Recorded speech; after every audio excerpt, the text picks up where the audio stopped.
Welcome to episode 24 of Antlia. New wars are starting and old ones are finishing up. Ermor just hit Evocation 4 and then had nothing in the research queue. It's just something I always want to be a little bit careful with, because then it's just going to go straight to the highermost research path, which is usually Conjuration. Unless Conjuration is fully researched, then it'll go down to Alteration and whatnot. And funnily enough, he's just left the research queue empty, which I mean is fine. There's worse things to research off track than Conjuration. Got a raid against PD here in the Forest of Falling Leaves, so I think this was largely to get this force out of the way. Doesn't seem to be moving it though. Maybe he's waiting to meet up with his main force right here and then try and siege Yomi's capital again. And if he was doing that, he could move on to Frosted Peaks in the meantime. But I guess maybe he's thinking about moving back here. I mean, in general, Ermor hasn't had the tightest play either. That could really be what's going on here. I mean, look at this. I'm not 100% sure that this is how it actually went down. At the end of turn, he may have came in like the last half hour and rechecked and had these guys research. But this is, this is a huge waste of mages right here. Ain't doing nothing. All these could be researching. But yeah, we'll at least check out the battle that has a Dione in it, because Dione are sweet. This is that air random, though we might be seeing some flight action here. Earth Power, Einskin, Flight, Flying Shield, Blessing, and yep,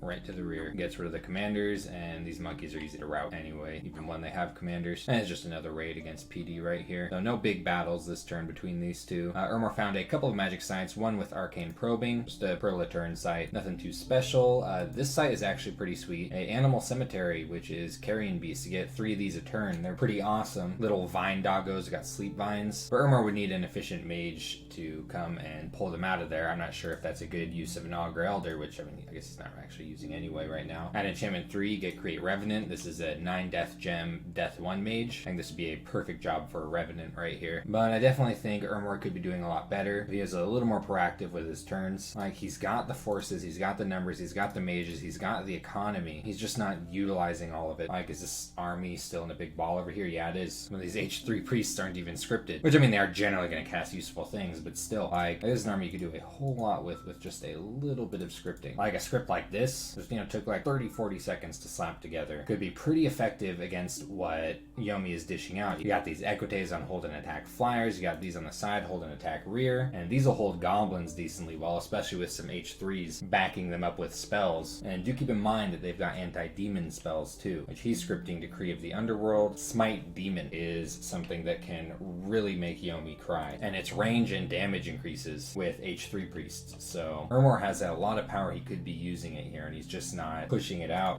Katis has attempted to assassinate the mercenary commander that's laying siege here on one of his provinces. This is a really cool mercenary assassin that has a Robe of Shadows, makes him ethereal, significantly boosts his stealth, and a Dusk Dagger, which is armor negating and causes bleeding, which kills most things that it affects. Now, I've heard tales that this monkey here is pretty tough, Bindar, so we'll see if he can stand up to this assassin here. Throwing some sticks and stones, and yeah, he gets completely wiped out. He actually landed a decent hit on Terminus though. Like, wow, that monkey actually could have won that fight. I was just kidding around, but holy shit. He knocked his arm off. Bro, I thought you're supposed to be some kind of hyper badass. You lost your freaking arm against a monkey. Well, that kind of sucks, but it does take out the mercenary forces that were sieging there. They're just a bunch of Marcata. This is just a raid against some very light PD. A couple of Cavern Guards were lying around too. I guess this one's a little bit heavier, so we might as well check it out. This is the one up north in Katis's territory. He's got some mercenary spearmen here, led by Amory the captain, heroic battle prowess, and a bear claw talisman, a very manly talisman. He's got a reborn here, a shaman, his prophet, Serpent, and some elite warriors benefiting from the standard ability from the sacred serpent. And I think this is like, what, 10 PD? There's heavy cavalry, which have a lance strike, 2 attacks, decent protection, decently high defense skill, and some light cavalry. They don't get the lance strike, not quite as good, but faster. These militia are a joke though. So the main risk here is these cavalry getting to where they're not supposed to be, but yeah, just vaporize on the front line of these lizard warriors. That's so funny. These are really good units. They might be slaves, but never forget, you've got to respect these units here. Really high attack density, strong piercing attack. Lost a couple of elite warriors and a mercenary spearman. No big deal. People are spreading all kinds of rumors about the decline of Katis's Pretender, and sure enough, false prophets are jumping right on that. Damn, right next to his capital too, so he's got to patrol that out. Katis is going to try to break the siege here. There's only 10 barbarians sitting on it right now, and no risk of Agartha moving anything onto it at present. He'll be breaking it with this Sarumancer leading a whole bunch of undead. You can kind of see the general script right here. Looks plenty fine to me. Look at this mercenary bid right here. 485 gold. Thing usually costs 350. That's so much gold. But it's got 50 units. I don't remember what kind of units this thing's got or what kind of mage it is. That might be a hefty mage right there. And he's recruiting them here, which is where Terminus is headed as well. Might be up to some shenanigans. Master Assassin. You lost your arm to a monkey. And Catis is just doing a very light raid with his mercenaries up here in Wolothia and is moving his main forces in the north back down after seeing all this right here. Agartha has just reached enchantment 3 and is now headed to alteration 4. I think she might have been thinking enchantment 3 for Fire Shield of all things. I mean, of course, there's Strength of Giants as well, and some people use Clayman, but I think Agartha has much better options when it comes to summons. Or with water gems. I'm not so sure.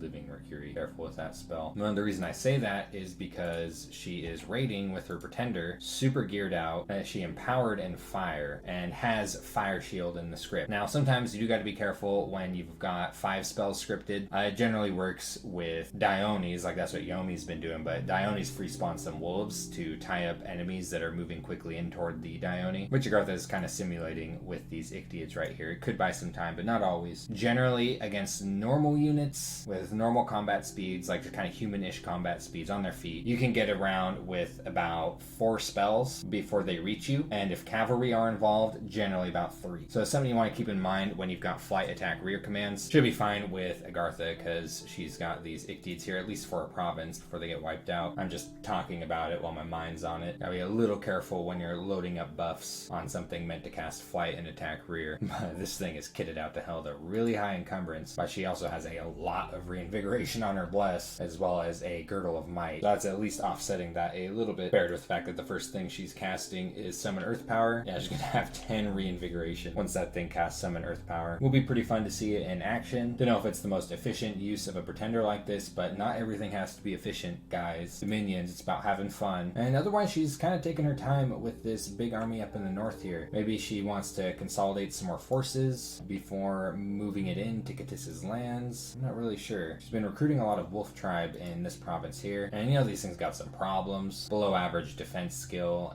and not the greatest protection, and no helmets or shields, and that doesn't help with the low protection. But they do have 2 attacks, and the attack skill's decent on them. It's not great, but it's not bad either. And they pierce, so they are something. Got quite a few of them stacked up here, and some more is PD. Ooh, cave crabs. Is she already summoned any? Yes! These things are super cool. Like, they're not very mage turn efficient, unfortunately, but they are super chunky. Look at that HP and protection. They hit really freaking hard too, and there's something really weird about this attack. And that's that it's not blunt piercing or slashing. I believe, like, you don't see the symbol, like, hold up. Like, look, this is slash or piercing, or magic damage, blunt damage right here. This is nothing, which I believe has implications on things like temper flesh. Like, I'm pretty sure that cave crab attacks don't care about this. So these things can be a little bit of a way around things that are really resistant to most kinds of mundane damage. Unless I'm just completely crazy. If someone knows more about this, I'd like to know in the comments section. I think there's a good chance there. I can't think of anything off the top of my head, but I imagine there's a good chance where these cave crabs could come in a lot of handy in a very specific, unusual niche scenario. Fomoria got his death gems from Yomi after confirming a non-aggression pact with them, so it wasn't all for nothing, that war. Fomoria did get counter-raided by Shabalba with some Call of the Winds casting. This summons a Great Hawk with a whole bunch of Black Hawk birds. It's just flying bullshit. It usually takes out 6 PD, which is what Fomoria has here. And yep, they come right down and chomp on this stuff and send it running away. What a cool commander here. I just wish it was stealthy. But yeah, these Black Hawks in this version of the battle, though Shabalba still won because the Great Hawk didn't rout. These things routed, which is something you got to concern yourself with. This isn't any kind of exceptional province defense here, but it happens. This is not a sure-proof way to beat out 6 province defense. It usually works, at least in my experience. But the nice thing about it,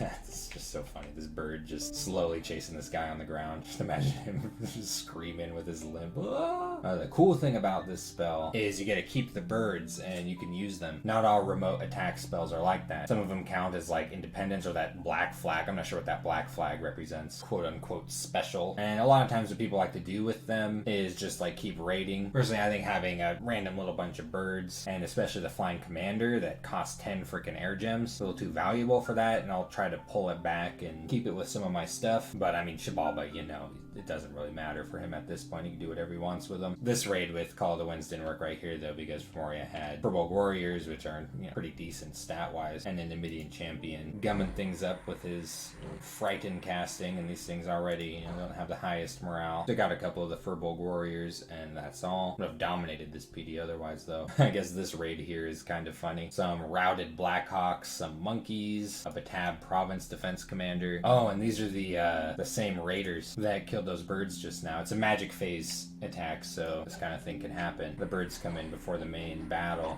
Yeah, these things are just the animal slayers right now. That's so funny. This is actually, depending on the rolls, this could have gone a little differently. These things don't have helmets, so they're not immune to sticks and stones. If I'm not mistaken, I think blunt damage does extra damage against head attacks, and that's what sticks and stones are, is blunt damage. These other battles aren't that interesting though. It's just one PD raid, and pushing some stuff off of the fort, is now sieging it. He's actually cracked it on the very first turn. That's what having a lot of giants in your army will do. Siege strength of 4 compared to 1.2 on the Furbolg Warriors. That means he's 25 Javelinists here have just about the same exact siege strength as 83 Furbolg Warriors. But he's not actually storming the fort this turn, he's just holding the siege. I'm not sure, maybe he's waiting for reinforcements, a little bit uneasy, maybe he's waiting for research. I mean, Xibalba does have some pretty freaky shit in there. I don't blame him at all for being apprehensive. Bring Fairy though, that's a good omen. What did she find here? Oh, just a nature gem site, some resources. Never a bad thing. Nature gems are something I generally starve for when I'm playing Femoria. But yeah, this Evo 5 might be what Femoria is thinking about. Ugh, such a bad amount of research at this point in the game. But what could Femoria do? Femoria's been fighting like crazy. He's got all of his mages out here fighting. Picking up the pieces now though, starting to get some Fomorian Druid recruitment going. I need a lab here. It'd be nice to have a temple and fort here. I know he's thinking about it too, because he's recruiting these at the beginning. These things are amazing. But all in all, it's really looking pretty cozy for Femoria at the moment. Got to deal with all this nasty crap over here. Vanaheim has found a magic site in the Whispering Wastes. Deep crevasse, just some earth gems. Always useful for Vanaheim, just about any nation really. And he finally found a decent amount of blood slaves in Godhaven. Look at the income. This used to be over 110 in this province. So these blood slaves have been extremely expensive. He's losing hundreds of gold getting a hold of these blood slaves. But the big thing this turn is, yeah, he's attacking Urmor now. So this is going to completely shake up the war that's going on over here. He's got this raiding party heading into Javal Kish. This one right here headed into Gintmark. 3 Van Heerses with great swords of sharpness roll into Farron Mountains. That's so cool. I don't entirely agree with it, just, throwing the shields away. But that's awesome. The other problem he's got is just really doesn't have a whole lot of alteration research up. This is a really high priority for Vanaheim. But yeah, I'm excited to see how far these Van Heerses go. I think he meant to attack this province, but he's sneaking into it instead. And no attack down here. A little bit sloppy, like he doesn't have this Vanyarl doing anything this turn, or this Dwarven Smith, unless of course he changed in the last minute. Damn, a couple Dwarven Hammers lying around not being used either. Look at all these air gems, he could be making quills. He doesn't have a lot of researchers though. See, this is a really important reason with a nation like Vanaheim. I mean, you could of course use Van Heersen, but they're still a little bit pricey. Upkeep isn't terrible because they're sacred. You're going to fort somewhere, pumping them out every single turn for research purposes. Site search! And I just can't stop saying it. These shamans right here would be so perfect for spamming. They're cheaper than the Van Heerses. They have lower upkeep. They're extremely useful mages, especially for Vanaheim, who doesn't have either of these paths naturally on his mages, and they hold owl quills. He'd be getting enormous research ramp right now if he had built here. So just something to think about. Always pay attention to your independent mages. But he's storming right into Urmor. So this game is getting shaken up quite a bit by this. I'm excited to see where this goes. And Yomi got a letter from Oceania, and Femoria will continue the war. Yeah, I imagine Femoria will. I don't think he's going to stop now, at least against Xibalba. No messages from anyone else. I think a lot of people in this game, kind of like Agartha and Urmor, don't see as responding to these messages as necessarily helpful to themselves. I'm not saying that that's true, but there are times when it's just better to say nothing if you're not planning on helping somebody. Just hit Evocation 4 and then it's going for Alteration. He'll have some decent stuff here. Bane Fire Dart isn't the worst spell to cast from some of his mages. Blade Wind is useful in certain situations, though generally not against Urmor unless they're using a lot of undead. Guess he could cast Fire Cloud depending on what he's doing. His Dione got a heroic skill this turn. Let's see. Toughness. So getting more hit points. Pretty nice. He can prophetize this turn. Is he prophetizing anything? I don't see anything. We'll find out for sure next turn in case I'm missing something. Oh, you know why he's casting Create Revenant? He's using him for research. That's funny. It has literally never occurred to me to do this. It actually makes perfect sense in certain situations. Like Skull Mentors are slightly more gem efficient when it comes to research. They cost 10 death gems or 14 research as opposed to 9 for 10. So I imagine that's why you don't see this too much. But Yomi doesn't have construction 4 right now, and I think he wants a research curve. But yeah, pretty funny. I usually only imagine these things as in certain situations, site searchers, or for, like pulling the doggos out of whatever that territory Ermor found. Like a site where you want a death mage to enter. I think they're very good for that because they're kind of cheap and you don't miss them. There's not too much death one mage can do in battle. Maybe you'd use them as a reanimation machine,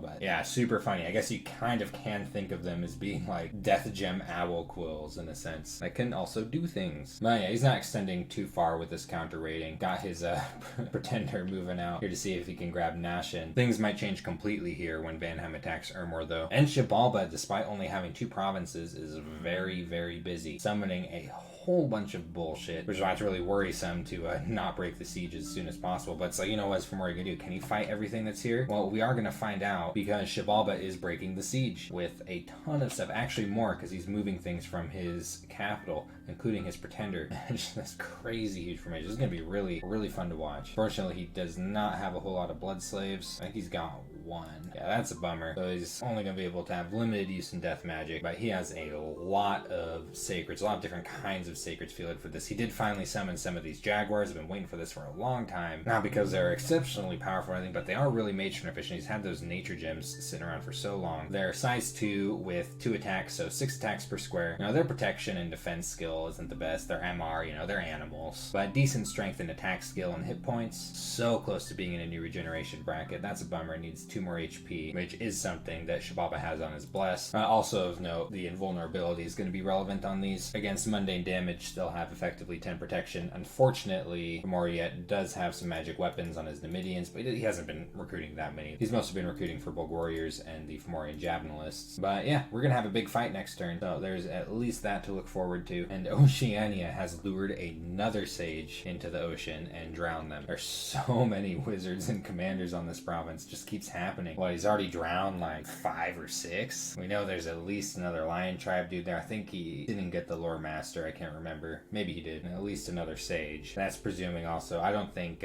these things will get a hold of female. Yeah, can lure men into the sea with song. I don't think there's any female commanders on this. I don't remember if it was pinged. But yeah, it'd be pretty funny if one day just there aren't any commanders left on it and suddenly Oceania's flag just sprung up on this. The girl would be like, what the heck? Something really funny that Oceania specifically has access to too is Grove Fortress. It can only be cast in forests or shallow seas. So Oceania could potentially take this and then pop up a fortress on it the very next turn. And Garth would be like, what? It'd be super funny. But yeah, he's bringing his pretender down at this. I don't know what to think about this. He's been working on this for so long. He's building a Frostbrand over here. He's summoning sea lions. Has he done that already? No. That'll be funny to look at. But his pretender's not going to be in a lab, so he's not going to be able to give him the Frostbrand. We'll just have to see. I've been itching to see this get into a fight with Agartha. I mean, I don't blame him for being eager to attack. I think you need a lot of numbers to comfortably fight Agartha. Mixing in some mindless units helps too. Something he could consider is having some Aphrodite. Start spamming Algimen, which aren't terrible. They're not the most mage turn efficient compared to like reanimation as far as numbers goes, and numbers are kind of what's nice in this situation. But they're decent units too. They have 2 attacks and 14 protection, 6 attacks per square. They're not too bad. Might be a decent thing to consider in Oceania's position, or